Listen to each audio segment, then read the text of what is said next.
Yeah, good morning, good afternoon, and good evening, depending on wherever you are watching us from. It's another edition of Politics on the Streets. You can subscribe to our YouTube channel, like our videos, share, comment for more political discourse. Mazi, there is tension in the land now. Yeah. The active Prime Minister of the Biafra, Dr. Ngozi Orabueze, has come out publicly to call out the current Vice President, Shettima, saying that he held a secret meeting with the Finland president over the week, saying that the meeting is connected to the release of Mazin Kanu, that the vice president is against the release of Simon Ekpa in Finland, and that they are not happy with this thing. She has reached out to the world that everybody should take a look at why must the vice president be going to the Finland to meet with the Finnish government over Simon Ekpa case. International politics. Yes, because that's it.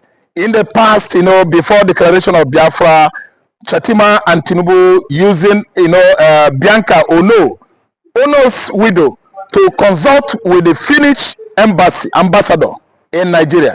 Actually, they bargain the price. What do I mean here? Crude oil for exchange for Simon Ekpa, yes, extradition. Crude oil as a compensation for Simon Ekpa extradition. Crude oil trade by barter to actually incarcerate indefinitely Mazi Simon Ekpa in Finland. They went into this consultation and meeting, and with time, Nigerians, international communities, especially Biafrans in diaspora, mouth begin to wag. Eyes begin to raise over that kind of secret meeting between the ambassador from Finland and Bianca Ono. Even with Nigerian president, they bargain the price with many mineral resources that comes from this country. But at the end of the day, it failed to augur well. They did not seal the deal. They couldn't seal the deal because Finland actually have seen that Nnamdi Kanu, Simon Ekpa, they are all agitating for emancipation of Biafra. None of them has ever abetted or committed terrorist acts in the southeastern Nigeria.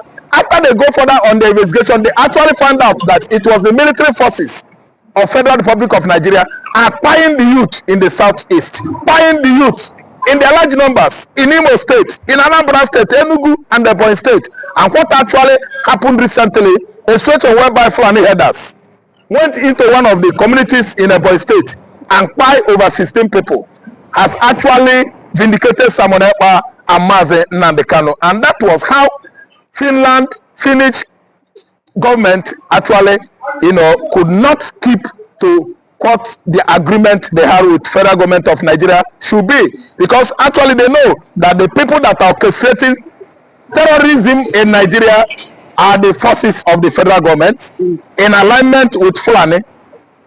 Yes, Fulani herders, bandits, and Boko Haram. Okay, recently we've seen the list, the compilation of the list of terrorism sponsors in UAE from United States of America. We've seen the names, and Trump is about bringing it out this time around.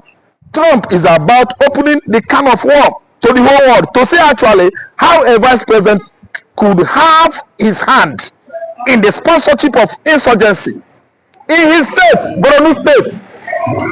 Yes, when he was governor, Boko Haram kidnapped Chibok girls to the number of 350 something girls with truck. How could that have been possible without assistance, without the knowledge of state official structures? Official structures of the state of Borno State was aware, because the crime in question, the abduction in question, was orchestrated, carried out in the then Borno State, which governor was Nigerian current vice president, Shettima, that has gone to meet Finland government so that they will bribe them out, for Simon Ekpa to die in jail, for some properties to be confiscated. Then do you know what is going on? Recently, just 2-3 days ago, they have released all Simon Ekpa properties in Finland has been released to him. Not up to 3 days ago, Finland citizens, the Finnish, were protesting all over Finland. Why? Over senseless detention, restriction of Simon Ekpa's freedom. So what am I trying to say here? All this while, Simon Ekpa is gaining up. Federal government of Nigeria in that case is going down. They are losing. No amount of confrontation or consultation between the Finland Prime Minister or President and the Nigerian Vice President Shettima can ever work. It can work.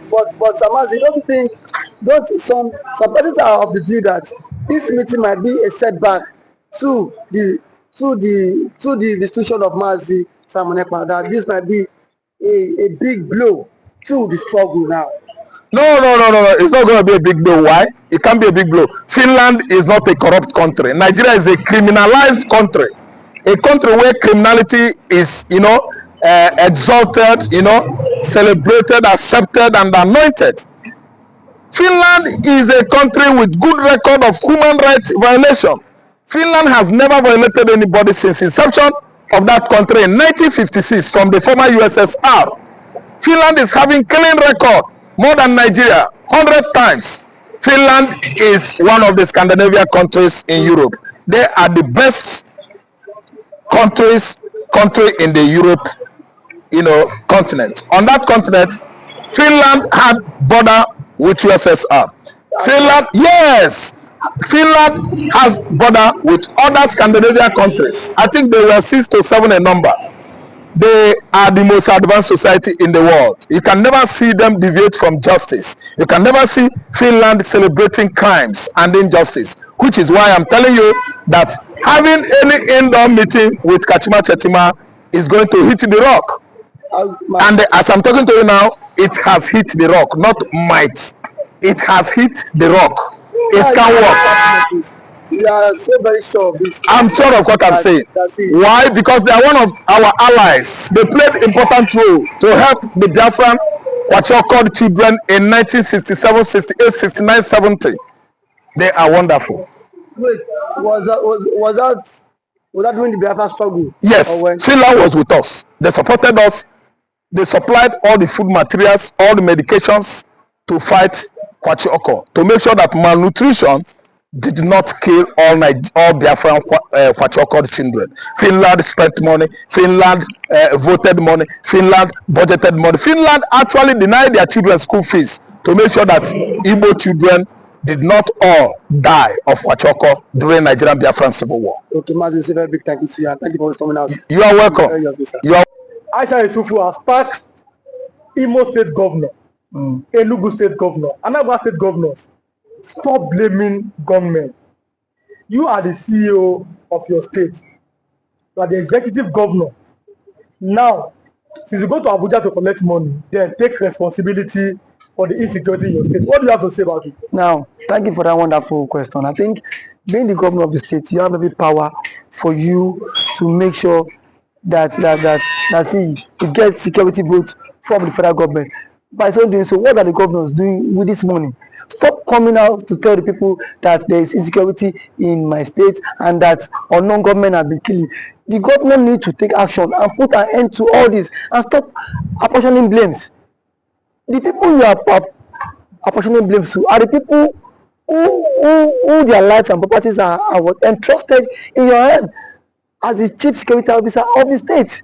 So for a governor to come and start telling people that there is insecurity in my state, I think to me the governor need to stand up and then act now, because every now and then allocation is being shared for you, security vote is being given to you, and you have the mandate.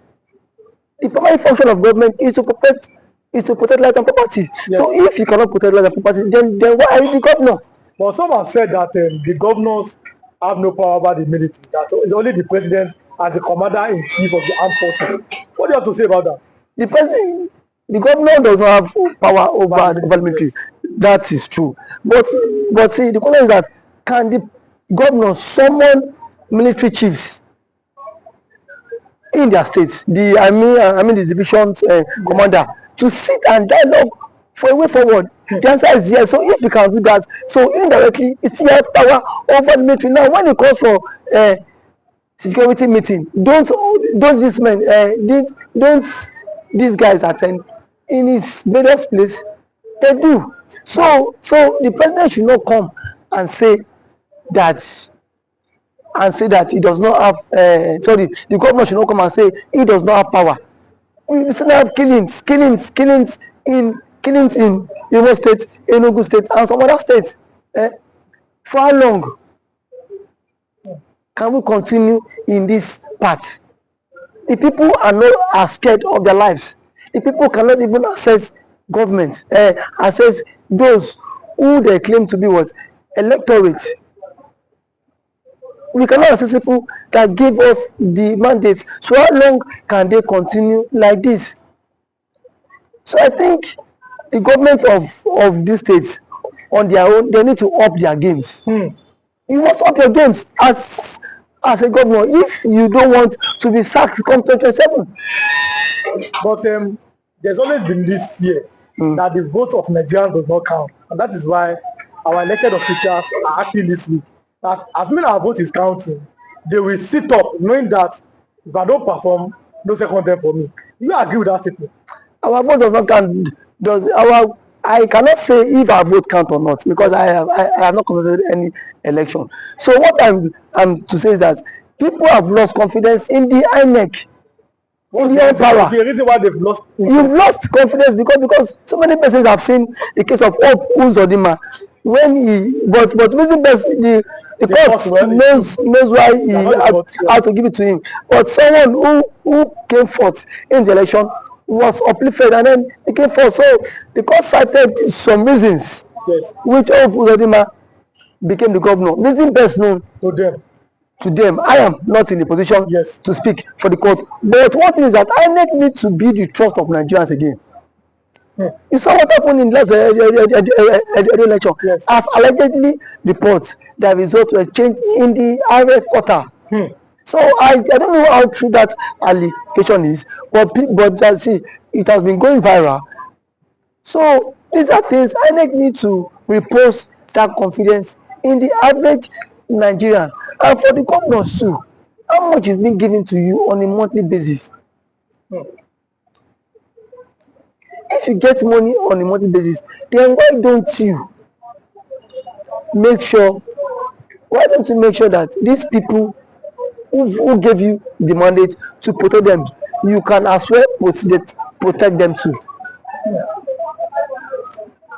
Because the people cannot always be one-sided every time.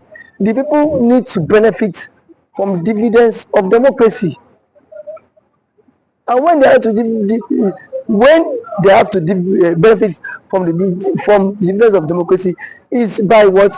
By inclusive governance. The people need to feel the government impact. Not every time you come on here and say government has attacked the people, you come and start creating fear.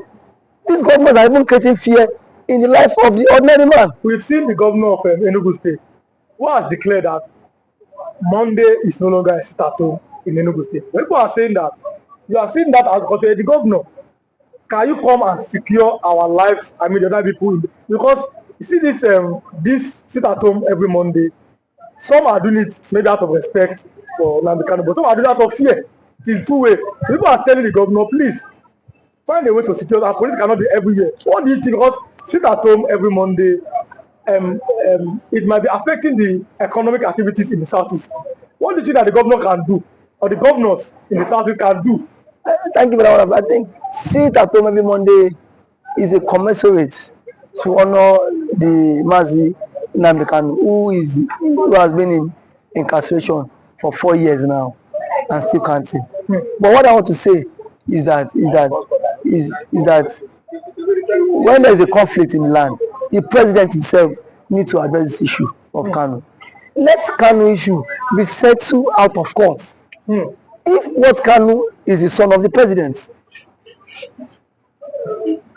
as a son, you can go, you can have a different view or different ideology and philosophy from what your father had. But why can't you, as a father, have you reached out to Kanu himself? And what I felt that the president ought to have done was why Kanu was in decision. Go and meet. Let them bring Kanu to you, DSS.